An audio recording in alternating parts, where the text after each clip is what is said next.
Welcome to a new video. In this video I wish to talk about diminishing returns on your camera equipment. Here we have the Mavic Pro. Now DJI have recently released the Mavic 2 Pro and the Mavic Zoom. In theory being superior to this obviously.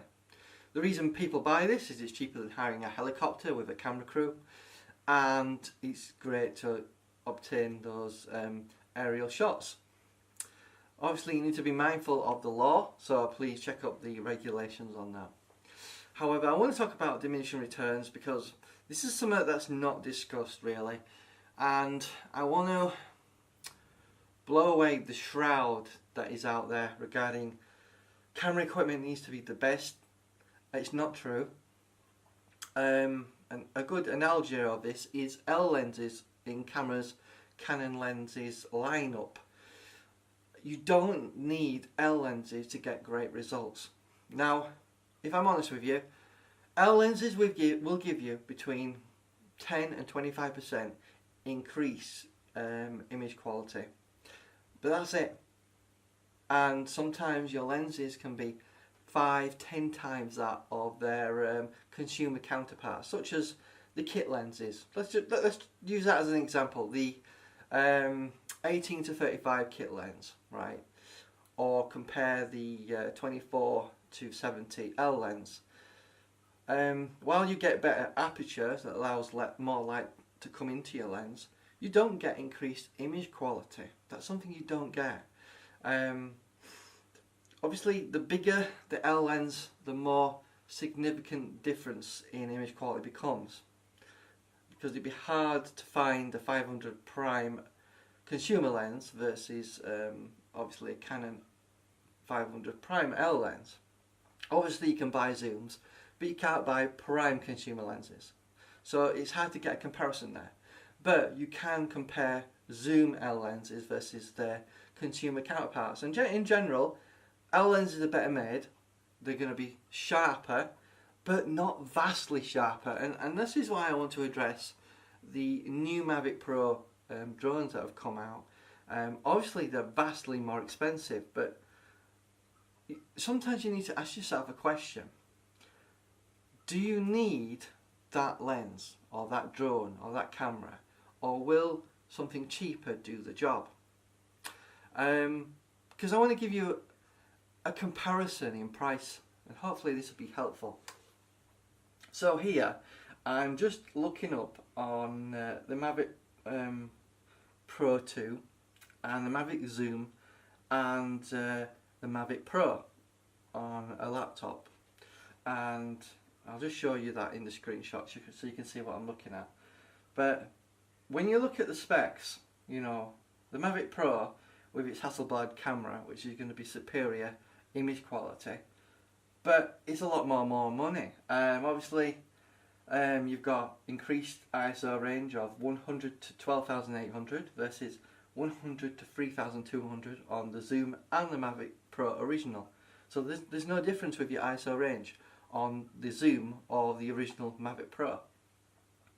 Obviously there are a few benefits, such as it's a bit faster, you get more range out your controller, and obviously your max video bit rate is a bit higher, 100 megabits versus 60 on the original. But obviously you're getting a 1-inch sensor on the Hasselblad Mavic Pro 2 obviously, and it's a 2/3 inch on both the Zoom and the original Mavic Pro. But I want to give you a comparison in, is it worth the money though? Because you can pick up a Mavic Pro for $1,000, right? To get the Mavic Zoom, it's $1,250, and to get the Hasselblad, you know, 1-inch sensor one, the Mavic 2 Pro, it's $1,500. So as you can see, it's a vast improvement. Now, I think you need to ask yourself a question: is that $500 worth the extra resolution?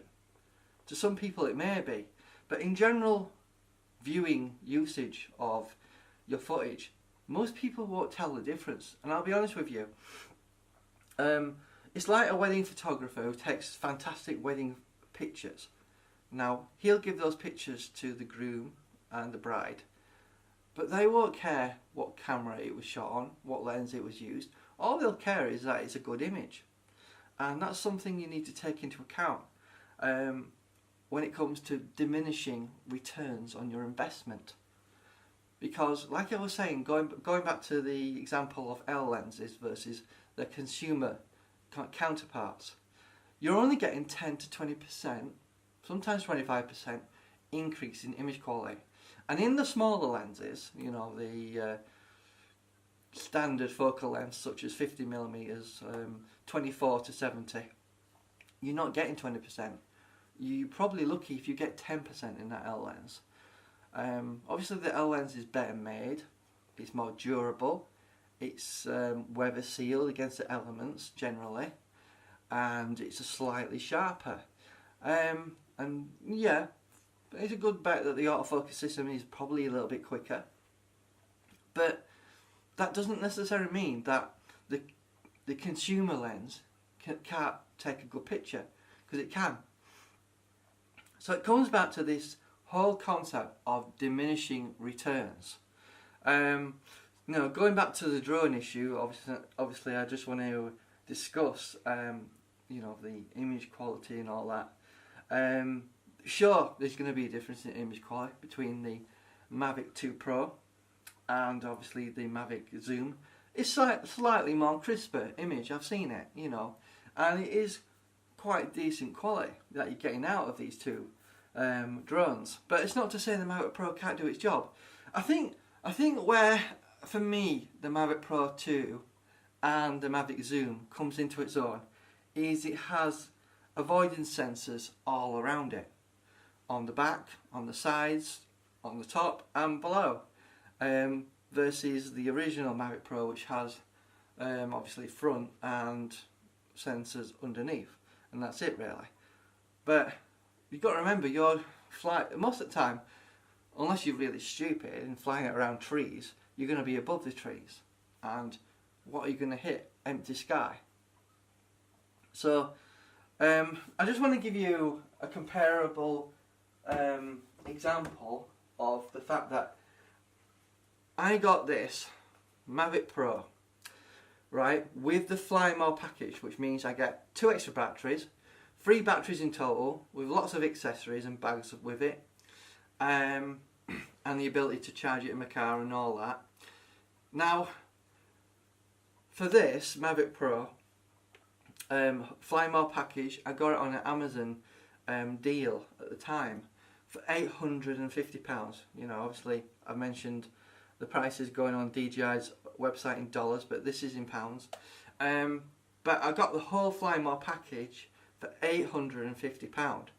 Now, for the similar package for the Mavic 2 Pro, you're talking around £1,600. So I worked that out at a price difference of £750, just under that. That's almost double the price of this.